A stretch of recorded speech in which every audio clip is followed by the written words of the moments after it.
If you're wondering which 120Hz TVS are worth your money, stick around. After we run through each product, I'll give you my personal take. Would I buy it or would I skip it? No fluff, just my honest opinion. Let's get into it. Samsung S90D. Man, this TV is like a brightness champion with its quantum dot OLED panel, delivering some seriously vibrant colors and deep blacks that will make your eyes happy. The picture quality is fantastic from any angle in the room, and gaming features are top-notch with 144Hz support, though Samsung's stubborn refusal to include Dolby Vision might annoy some people. The Tizen interface can be a bit annoying to navigate, but the picture quality more than makes up for it. Would I buy it? Yes. The brightness and colors are just too good to pass up. Sony BRAVIA 9. This thing is an absolute beast when it comes to brightness, pushing 50% more than previous models while using 20% less power, which is pretty neat for your electricity bill. The sound quality is surprisingly good with those upward firing speakers, though the bass is a bit weak, kind of like a teenager trying to grow a mustache. The viewing angle is pretty mediocre though, so if you're planning to watch TV with friends, they better fight for the middle seat. Would I buy it? Maybe. Great for bright rooms, but that viewing angle is a deal breaker for some setups. LG C4, this bad boy brings some serious upgrades over the C3, with noticeably better brightness and sharper picture quality that actually trades punches with the S90D. The gaming features are insane with 144Hz support on all 4 HDMI ports, and it's got that sweet Dolby Vision filmmaker mode that makes movies look exactly how they should. The sound quality is just average though, so you might want to budget for a soundbar. Would I buy it? Yes, it's basically the perfect all-rounder that won't disappoint. LG B4, look, if you're trying to save some cash but still want that sweet OLED goodness, this TV is pretty damn good with its perfect black levels and solid gaming features. It's definitely dimmer than its C4 big brother, like wearing sunglasses indoors, but it's got the same gaming features, including 120Hz support. The feet design is annoying though. You'll need a wide TV stand since they're stuck at the edges. Would I buy it? Maybe.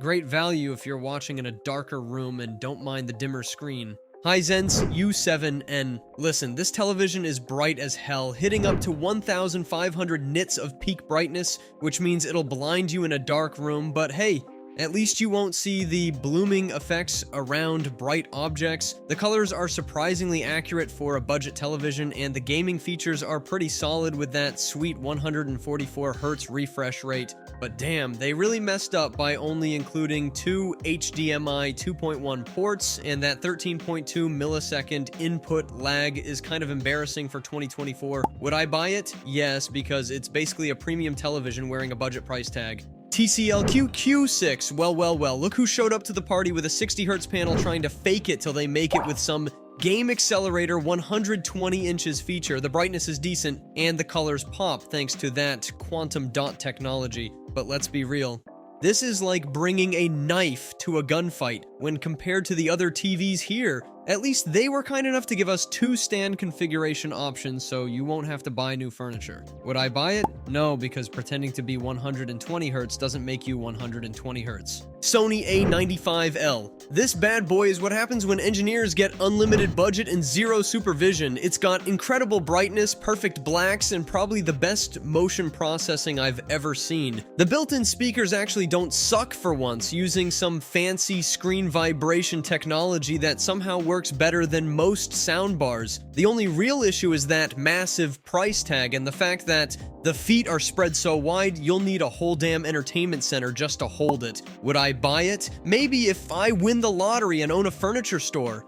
TCL QM7. This television is like the middle child that actually turned out great. It's got fantastic HDR brightness, killer gaming features with that 144Hz refresh rate, and costs way less than it should. The contrast is outstanding and the local dimming is actually good, but the viewing angles are about as narrow as my patience with bad TVs. They also decided to make the front panel super reflective, so good luck watching dark scenes unless you're in a bat cave. Would I buy it? Yes, because it punches way above its weight class and my wallet appreciates that. Hisense U8. Let me tell you about this surprisingly good budget option that can pump out up to 3,000 nits of peak brightness and has fantastic reflection handling, perfect for those who like to watch TV while the sun is trying to blind them. The gaming features are solid, with 144 Hz support and variable refresh rate, though there's a weird response time issue when hovering around 100 Hz that might annoy some gamers. Would I buy it? Yes, it's basically a poor man's premium TV that doesn't actually feel poor at all. LG G4. This bad boy comes with second generation micro lens array technology that makes it significantly brighter than previous OLEDs,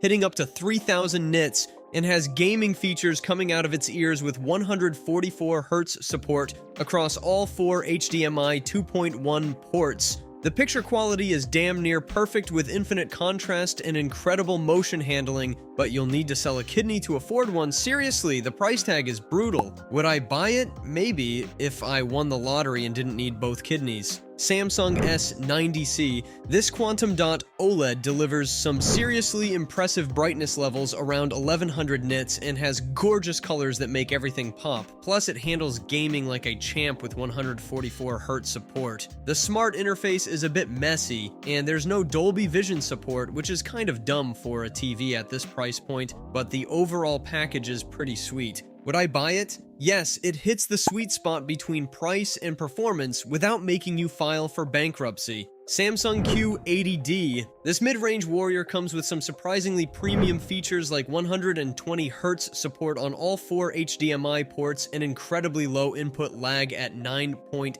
milliseconds. The contrast and brightness are pretty good for the price, but the viewing angles are trash. Sit too far to the side and everything looks like it's been washed with dirty dishwater. Would I buy it? No, there are better options at this price point that don't force everyone to fight for the middle seat. Samsung S95D. This beast packs a QD OLED panel that hits an insane 1868 nits peak brightness. Yeah, that's the brightest OLED ever measured, and it makes HDR content look absolutely stunning. The new anti-glare screen is seriously effective at killing reflections, but it does make blacks look a bit grayish in bright rooms, which is kind of annoying if you're dropping this much cash. Gaming on this thing is butter smooth with a crazy low 8.9 milliseconds input lag, and all 4 HDMI 2.1 ports support 4K at 120 Hz. Would I buy it? Yes, if you've got deep pockets and want the absolute best picture quality in both dark and bright rooms. Sony BRAVIA 8. The picture quality is fantastic with incredibly natural colors and excellent upscaling, but damn,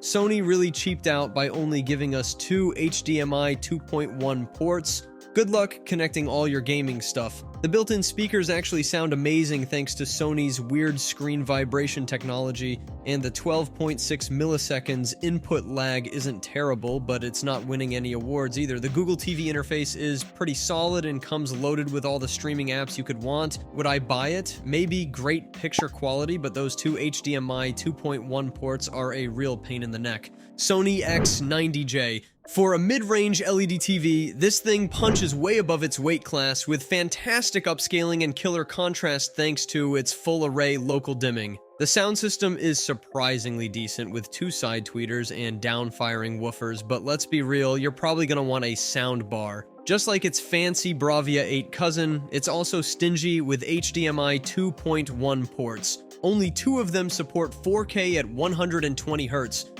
Would I buy it? No, it's good, but there are better options now, especially with newer OLED models available. Samsung S95B. This TV was Samsung's first crack at QD OLED, and damn, they nailed it with incredible brightness and punchy colors that make HDR content pop like crazy. The gaming features are top-notch with super low input lag and 4 full HDMI 2.1 ports, but the Tizen interface is about as user-friendly as a brick wall. The picture presets need some serious tweaking out of the box unless you want your content looking like a radioactive cartoon. Would I buy it? Maybe. Amazing picture quality, but the software experience might drive you nuts. Sony A90J. The picture quality on this bad boy is remarkable in dark rooms thanks to its nearly infinite contrast ratio, making blacks look absolutely inky, and it has fantastic reflection handling for those of you watching TV while the sun tries to ruin your day. The sound actually comes through the screen itself, which is pretty neat, but don't get too excited because it still lacks proper bass. It's like having a singer with no lungs. While it's great for gaming with low input lag, it loses some points against the LG C2 because it's missing some gaming features and has fewer HDMI 2.1 ports. Sony really dropped the ball there. Would I buy it? Maybe. The picture quality is amazing, but the gaming features are lacking compared to competitors. Samsung QN90A. This TV is ridiculously bright, like staring at the sun bright, and handles reflections like a champ, making it perfect for bright rooms where other TVs would struggle. The picture quality is fantastic with mini LED backlighting, but there's some blooming around bright objects. It's trying its best to be an OLED, but isn't quite there yet. The built-in speakers are pretty weak, especially in the low end, making music sound as empty as my wallet after buying this TV. Would I buy it? Yes, it's the perfect TV for a bright room, and the picture quality is almost OLED level good. LG C2. This thing is so damn light compared to previous models. It's like LG put the TV on a serious diet. The 65-inch model weighs half as much as its predecessor. The picture is noticeably punchier than previous models with better contrast and dark detail, plus it's got gaming features coming out of its ears with 4 HDMI 2.1 ports. The only real downsides are the risk of burn-in if you're using it as a monitor, and there's a slight pink tint on the sides of the screen that might annoy perfectionists. Would I buy it? Yes, it's basically the complete package with amazing picture quality and gaming features, just don't leave your static images on too long. Thanks for watching. I hope this video helped you pick the 120 Hz TVS for you. If you have any questions, drop a comment below. Links to all of these products mentioned in this video will be in the description.